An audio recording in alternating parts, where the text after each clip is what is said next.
Good morning. Hello, this is Jessica from Down to Earth Miniatures in Australia. It's a beautiful morning here. The birds are singing, the sky is blue. There's not a cloud to spoil the view, but it's raining in my heart. No, it's not really. Okay, so some people asked me to do a video to show you how to make these resin little jars. So I'm just going to get some to show you what they look like when they're done so you can see. And then I'm going to unmould some for you. I know I'm doing it backwards, but that seemed a more sensible way of doing it. I'll try and make this video really quick because it's really boring listening to people talk normally. So these are what we're going to, I'm going to show you how to make today. There we go. I don't know if you can see these. I'll put some links at the bottom for where the moulds came from. I'm buying from Singapore at the moment. Lovely shop over there. Alright, so to start with, things you're going to need. You're going to need your resin. Here we are. This is the one I'm using. Look, it's a bit sticky over the top, but it's called Clear Cast. It's from Aldax, which is an Australian company.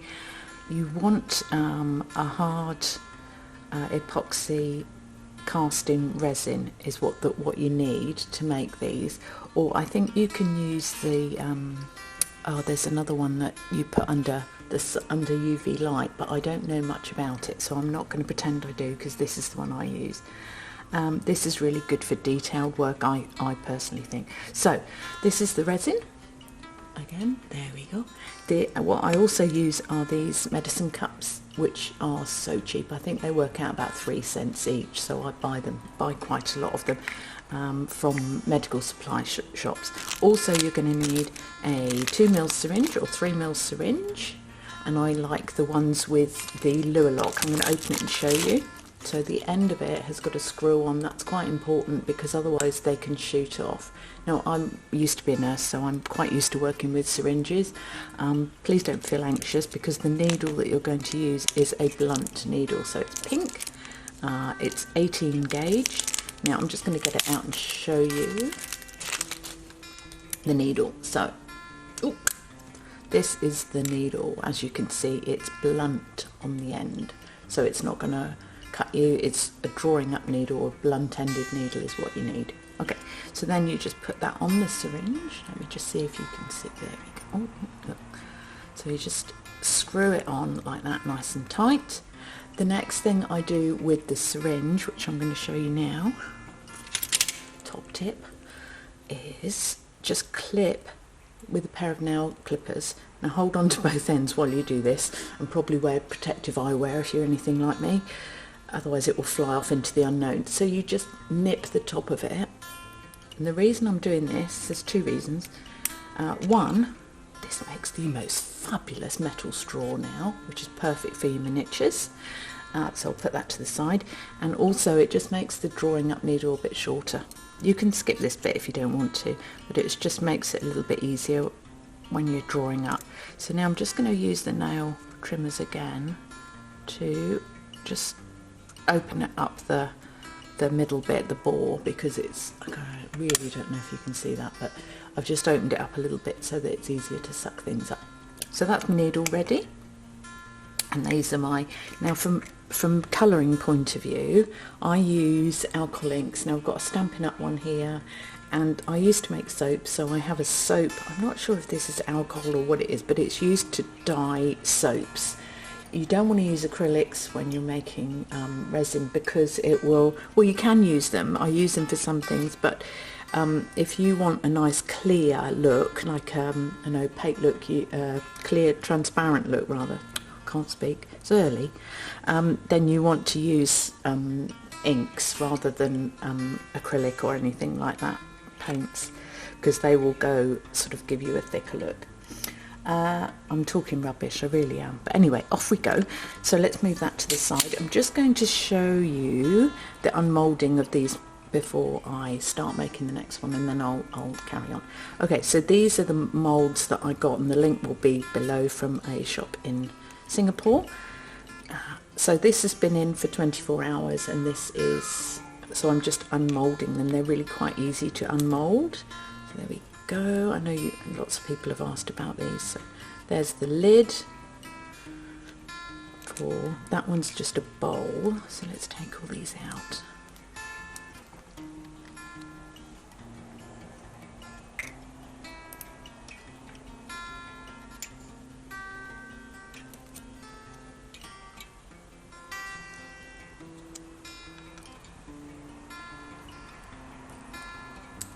Ooh, that one jumped.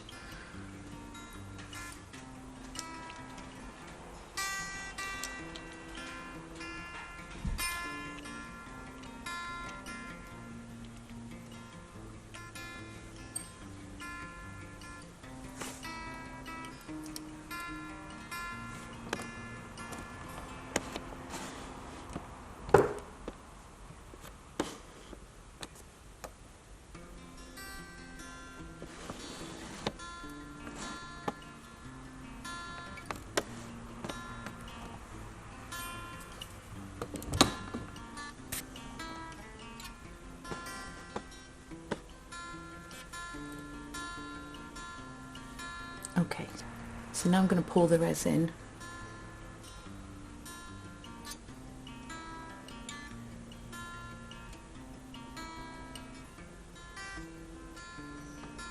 You need to be very precise about how much resin you use, because it works on a, most of them seem to work on volume, not weight. So this one is, as you can see, it's one big bottle, one small bottle, so it's 1 part resin, half a part of hardener. So I've gone for 10 mils of the main resin and 5 mils of the hardener. So you're working with tiny doses, so you do need to get it right. A lot of them say you have to use at least 30 mils, but I've not done it that way.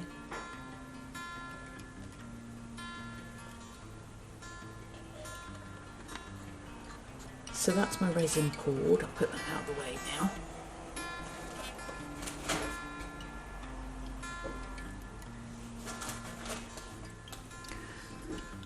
So now I'm going to mix it. So with this particular resin, you just need to mix it for a few minutes. Try not to get bubbles in it. And this one goes sort of a bit cloudy, I don't know if you can see, and then it starts to go clear, and once it starts to go clear I know it's ready. But depending which resin you use, just look at the ingredients on the resin.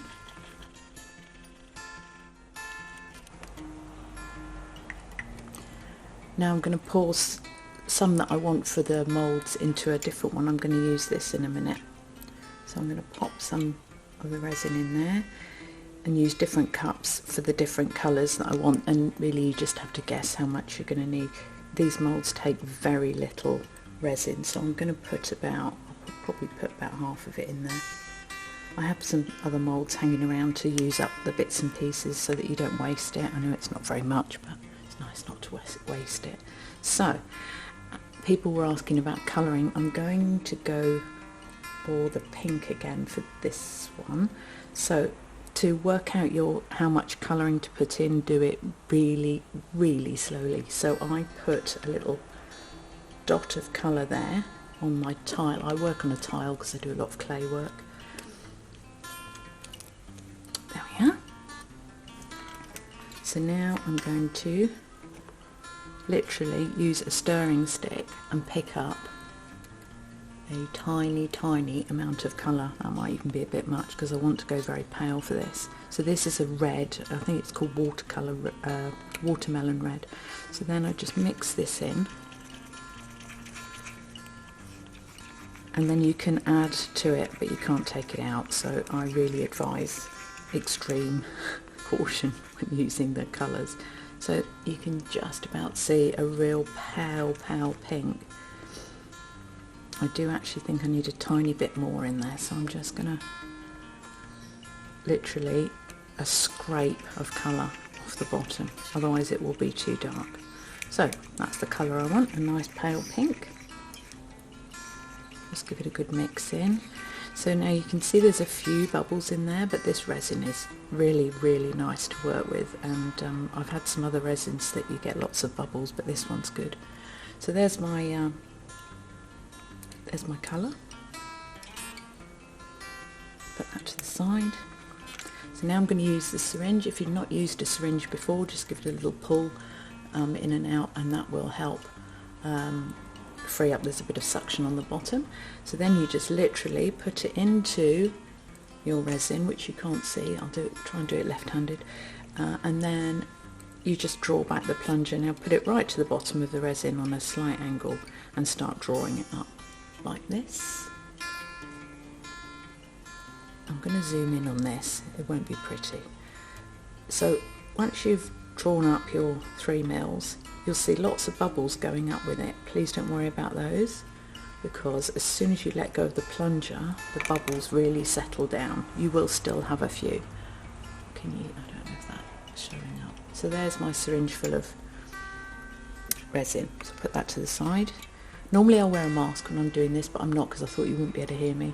And you can wear gloves too if you want. That's a kind of up to you thing. So from the other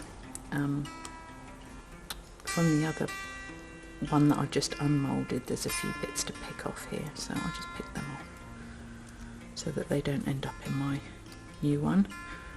You want to make sure your moulds are as clean as you can, so if you haven't just used them, they probably could do with a wash, just to make sure there's no dust in there. So I'm going to show you, so this is one of the lids I'm going to show you. So what you do when you've got it in your syringe is just let a little bit out, little drops at a time, so that you can see there's no bubbles, because as you carry on using it you'll get more bubbles. So I'm just going to put this in here now. I'll put it in the actual hole where the top knob is, and I don't know if you can actually see this, let's do that, that would help. I'm just going to squirt it in really, really slowly, and you'll see it come up to the top.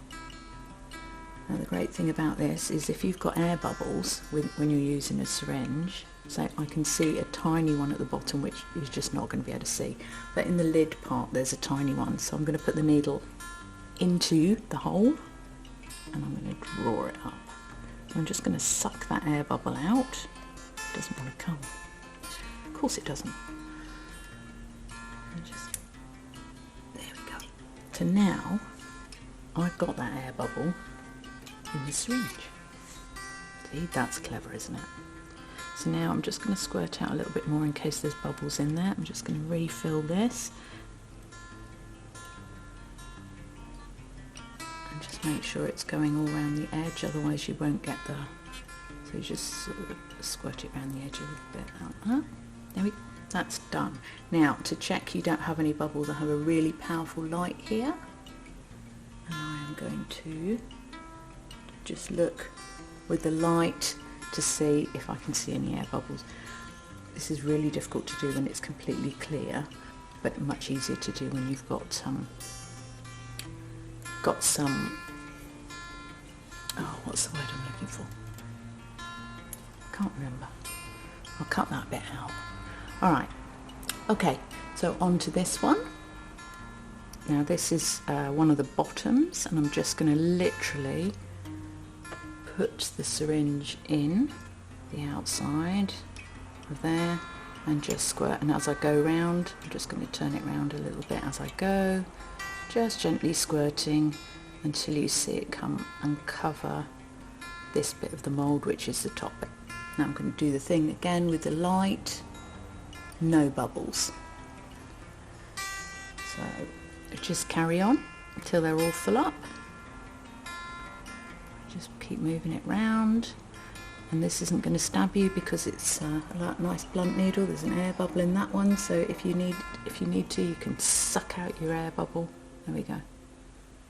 Air bubble gone. So then when I've sucked out an air bubble, I just make sure that it's not bubbling by popping it back in there. There we go. Sometimes it just needs a few drops on the top. Check it again under the light, and you're done. So there we go, that's it. how to make these lovely beautiful things out of the mould. I'll put all the links in the bottom of the YouTube video